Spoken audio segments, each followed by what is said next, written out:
Hey, aloha, everybody, and welcome back to the ThinkTech Hawaii studios for another fantastic episode of Security Matters. My guest today has been named number 4 on the IFSEX Global Influencers list. Suzanna Alsayed is with us from Canada. So from the north, I don't get, I've had a few folks from Canada on, but I'm so glad you've obviously had a great impact on the industry, Suzanna, and I'm glad that you're here today to share some of your insights with us. Thank you very much for having me. No worries. I know we had discussed that maybe I would read your bio, and I think if I can get you to maybe just kind of talk us through your history in the industry, I think it will be better for everyone. I'll keep it short and sweet.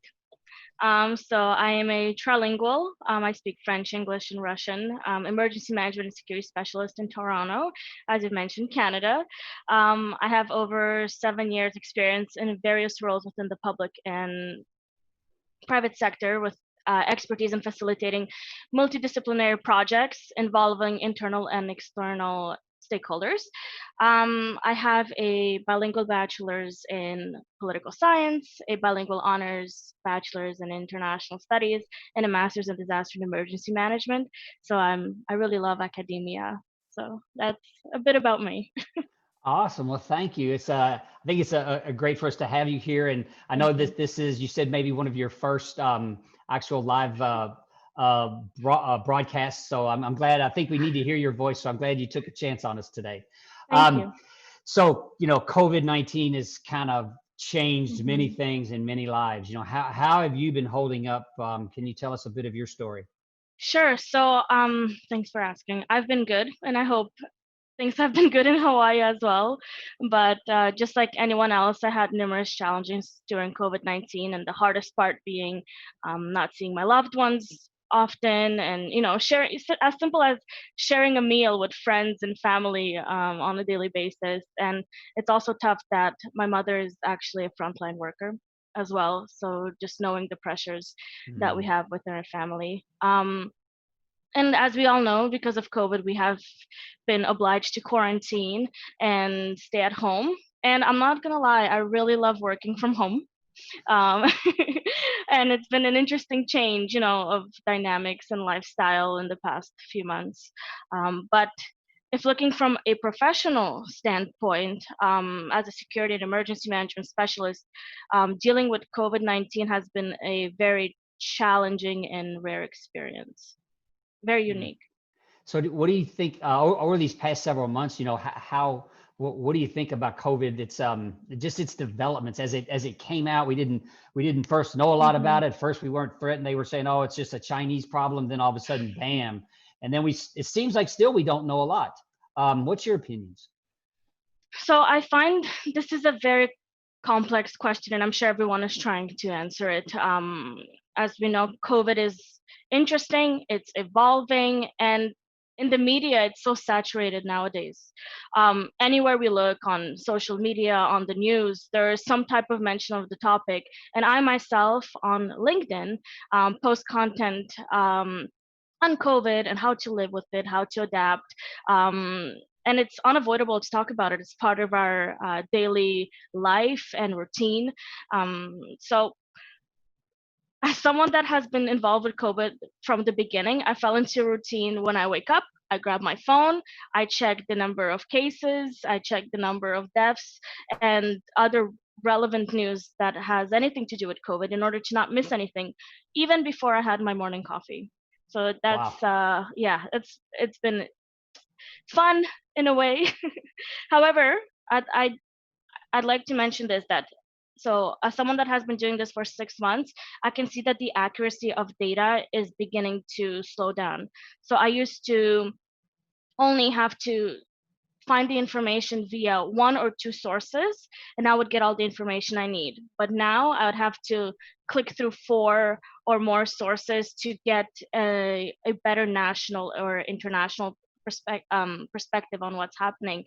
And this is a sign that not only people, but also institutions are getting really comfortable with the pandemic, which is not really a good sign. And they're getting a bit, for lack of a better word, lazy for testing and reporting on accurate information.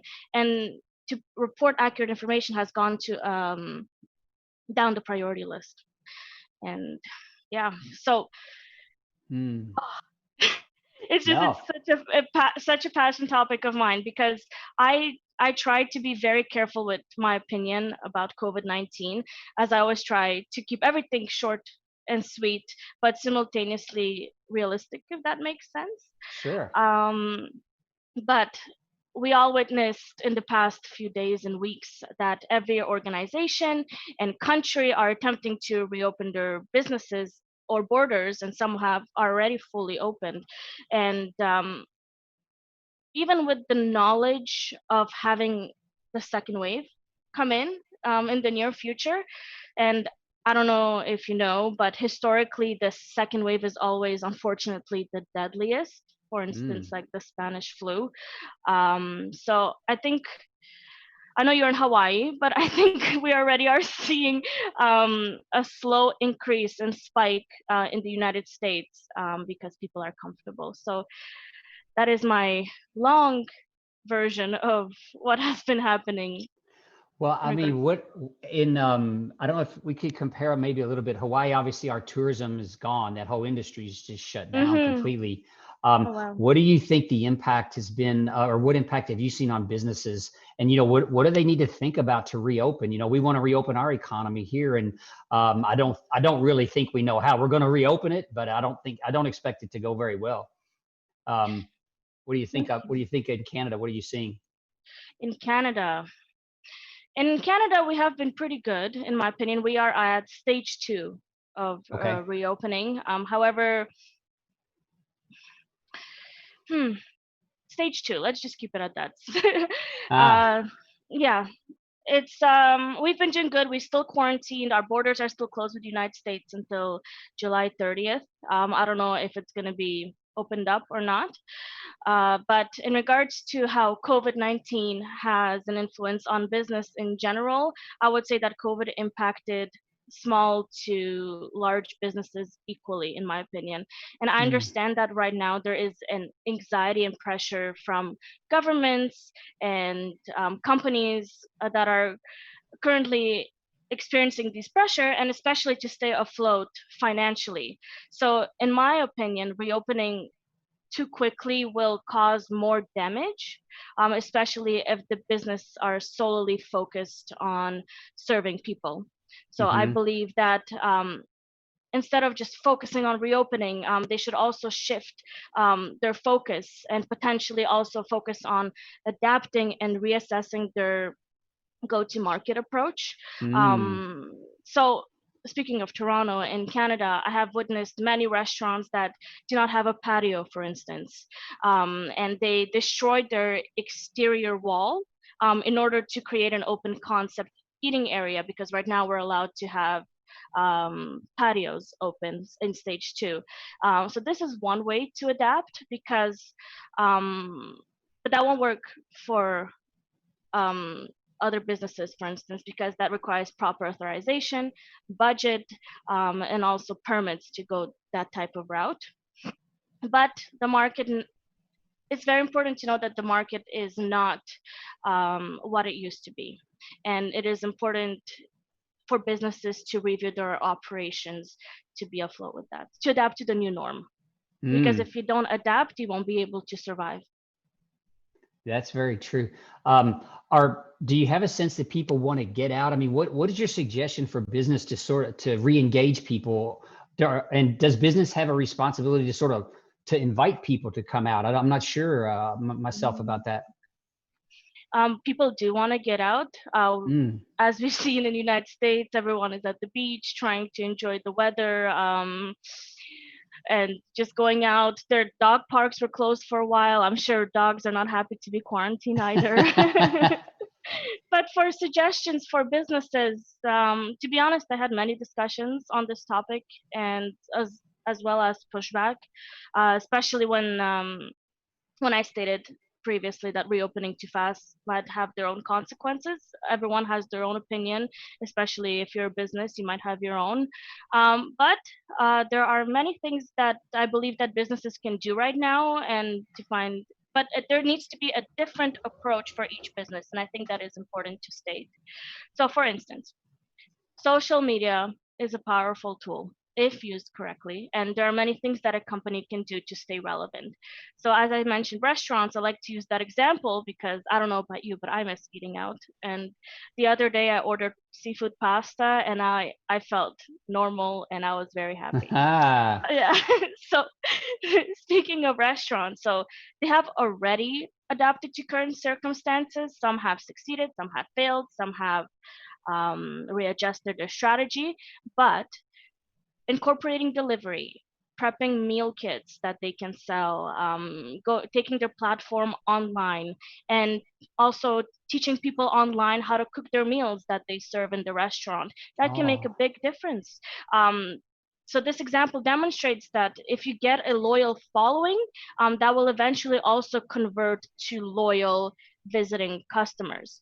And another popular one for the ladies, is the nail salons. So if there's a business that uh, do nails, there can be online tutorials on Instagram, on Facebook of how to maintain your nails, potentially sell nail products, nail filers, nail polish remover, and these items can also be branded easily with their logo, and or create kits and online courses that can teach people to do their nails online. And same idea can apply to hair salons as well. But this is the time right now to review business continuity plans. And now I'm speaking not as a citizen of Canada, but as an emergency manager, that this is the time to review the business continuity plan and readjust accordingly, not for other pandemics, but for the second wave, because it's inevitable. And so some businesses might say, oh, we passed with our strategy the first wave, but that doesn't mean that the strategy that you applied from the first stage will work during the second. So it's always best to try and prepare and mitigate any existing but also potential blind spots. I love the idea of focusing on branding and branding some Right. customers now who will come to see you when they can.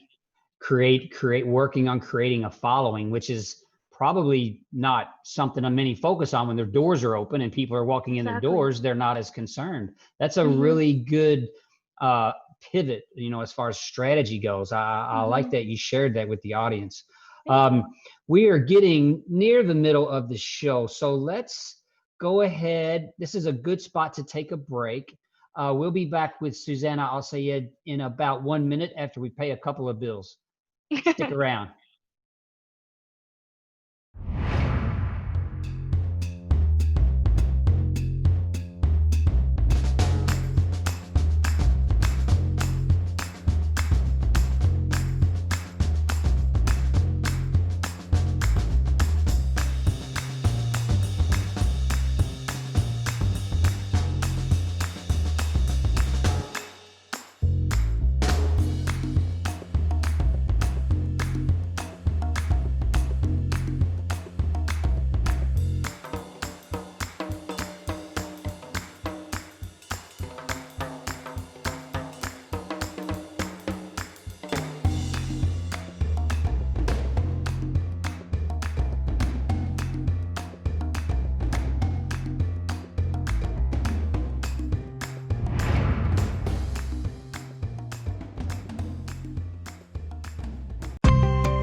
Hey, aloha. Welcome back to Security Matters. We're talking with Suzanna Alsayed today, and we're going to get into the emergency management and the professional side of what she does. So how did you choose emergency management? It's always interesting how people get in security as a career, because no one grows up going, I'm going to be in the security industry. I don't think anybody knows about it.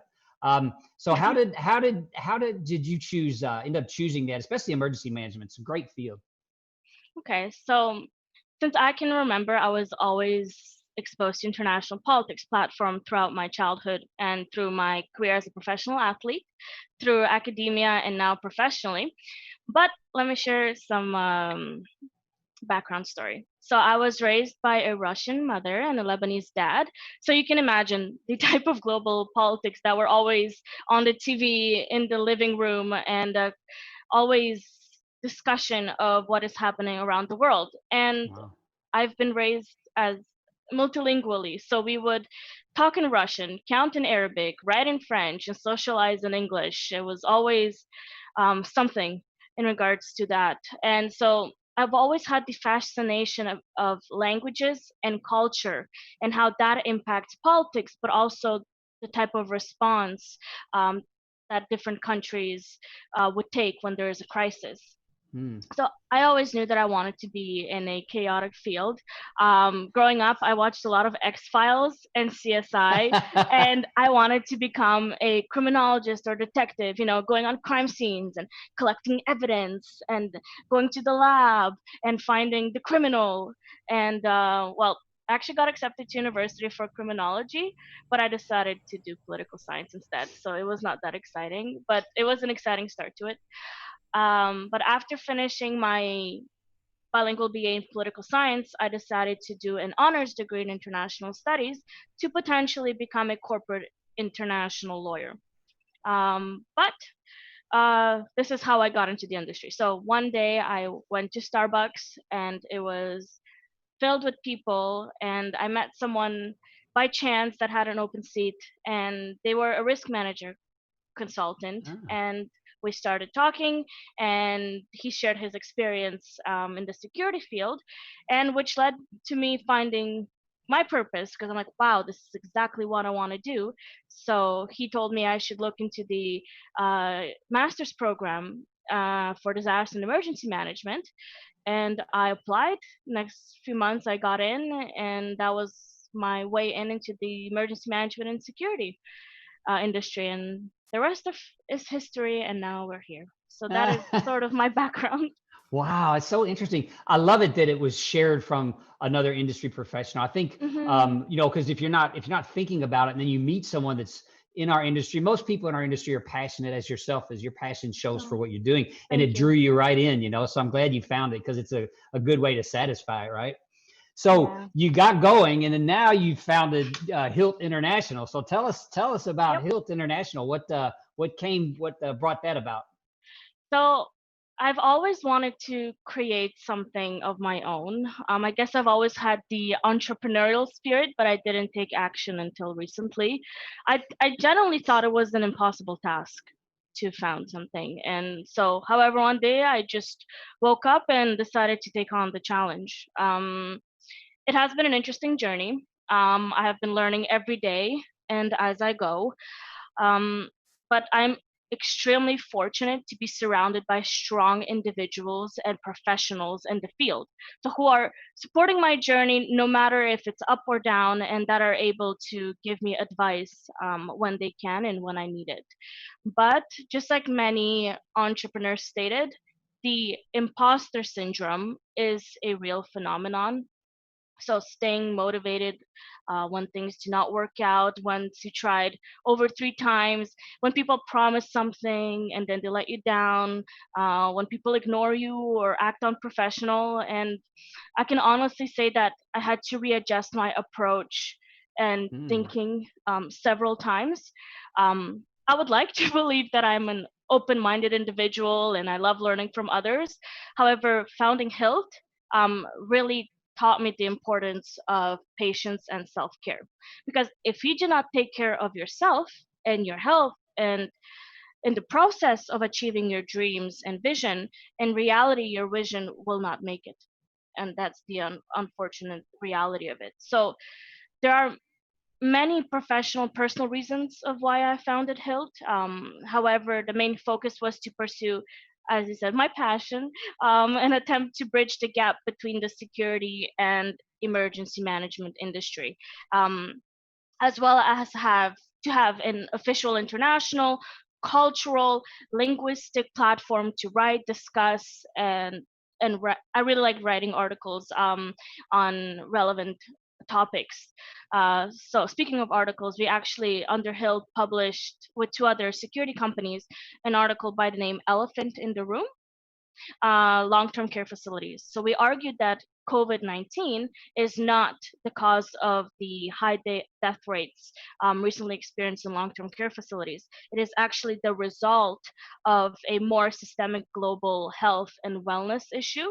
And so some say it might be controversial, some might not, but I think it's something important to bring up. So we took the long-term care strategies from Canada, US, Germany, and Japan, and as well as shared potential best practices that can be applied to those facilities. So I guess those are just some of the reasons why I found it helpful. Yeah, it gives you a great platform to work from as Mhm. well.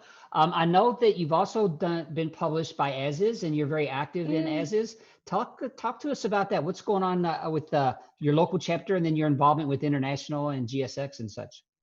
Yeah, so right now I'm involved with the Young Professionals Councils, the Global Outreach Council, the Global Governance Council, and now the Women in Security Publishing Community. We've changed the title recently.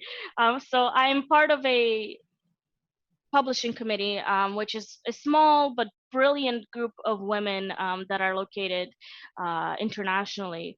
And we published on many topics: insider threat risk, women in executive roles, cybersecurity, and the recent one touched upon the online digital footprint.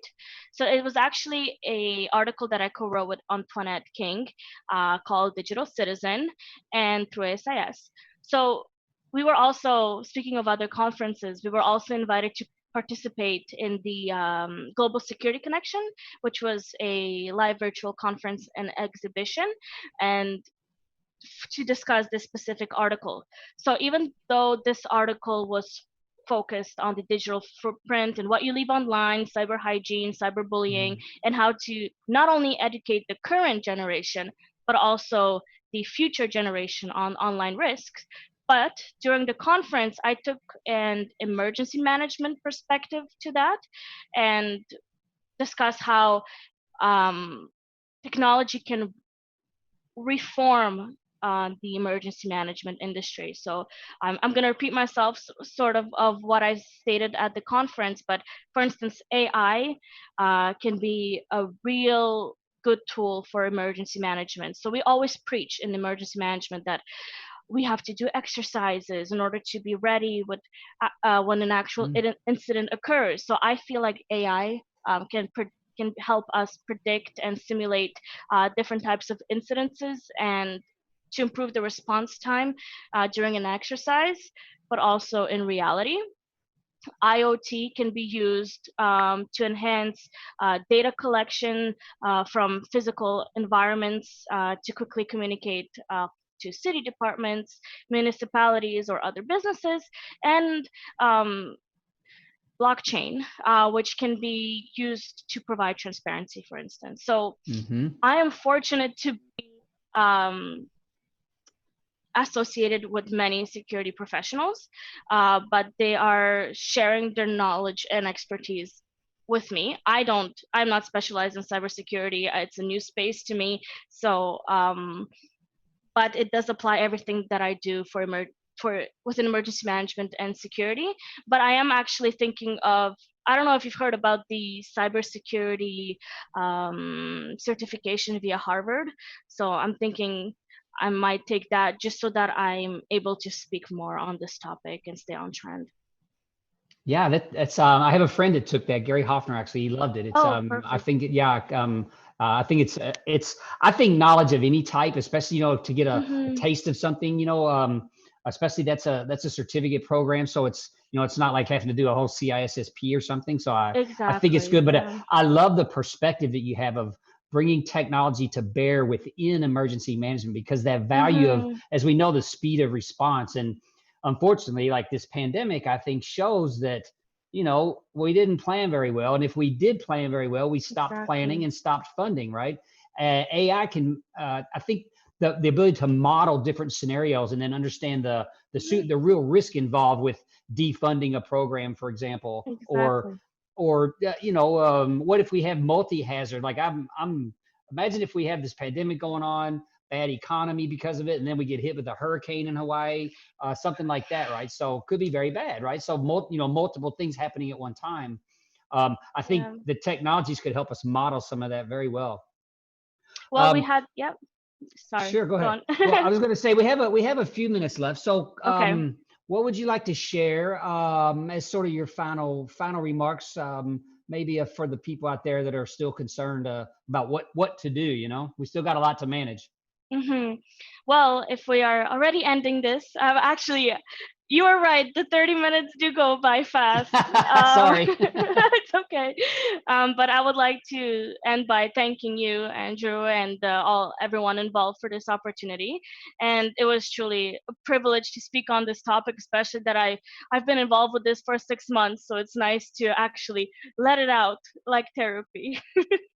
But my ending remarks. So if you are a business that is debating on what your next move should be, then I strongly suggest, as I stated before, to reevaluate your operations and check on your people, your employees, um, and audit your priorities and strategies and business processes. We are in a very, very unique situation, and there is not a one fits all solution. So please don't Google a solution and apply it to your business without actually auditing. And it's always ever shifting, and we have to be very careful how we approach it and very tactical. And if you are able to get expertise, it's worth investing in. However, on a personal level, I think that question should be answered within each individual. So the important question to ask is, what do you want to learn and acquire from the situation, and then take action. It is easy to preach self-care and exercise and meditation, but each one of us is in a very soul situation, and that is my advice, to truly try and cope with your current reality the way you see fit.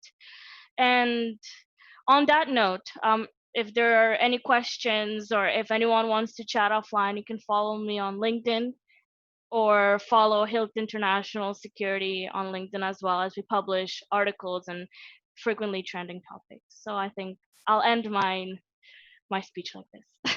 Awesome, Susanna. Thank you so much. I think that's great wisdom for everyone.